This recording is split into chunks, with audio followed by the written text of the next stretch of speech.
यांच्या संदर्भात केलेल्या वक्तव्याबाबत जरांगेंची भाषा महाराष्ट्र बेचिराख करणारी आहे। या सगळ्यामध्ये काही कटकारस्थान आहे का? जरांगेंच्या आंदोलनामागे कोण आहे हे तपासलं पाहिजे। यासाठी विशेष तपासाची आशिष शेलार यांनी मागणी केली।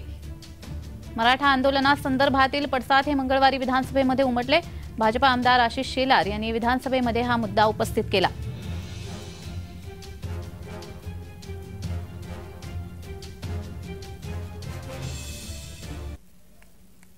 महाराष्ट्र बेचिराख करण्याची भाषा कोणी करत असेल अध्यक्ष महोदय तर मला पूर्ण विश्वास आहे माझे विरोधी पक्ष नेते आमचे त्यालाही समर्थन करतील अध्यक्ष महोदय की नाही, त्या भूमिकेच्या विरोधातच राहतील अध्यक्ष महोदय, असा आमचा विश्वास आहे तुमच्यावर अध्यक्ष महोदय। अध्यक्ष महोदय, बेचिराख करणार म्हणजे कोणी ठरवला?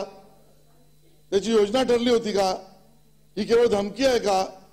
या मागच्या भूमिका काय? याच्यामध्ये संशय आहे का? याचे कोणी योजना कटकारस्थान केलंय का? अध्यक्ष महोदय, कोर्टही म्हणते की तुम्ही गांभीर्याने घ्या।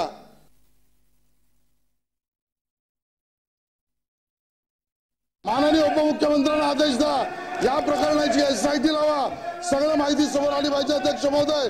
SIT मार्फत चौकशी कालबद्ध अध्यक्ष महोदय, मराठा समाजाच्या बाजूने आम्ही आहोत, पण आमच्या जीवाला धोका आहे आणि रचना योजना बरोबर आहे एका कारखान्यातून चाललंय, एका घरातून चाललंय, याची SIT चौकशी अध्यक्ष महोदय झालीच पाहिजे अध्यक्ष महोदय।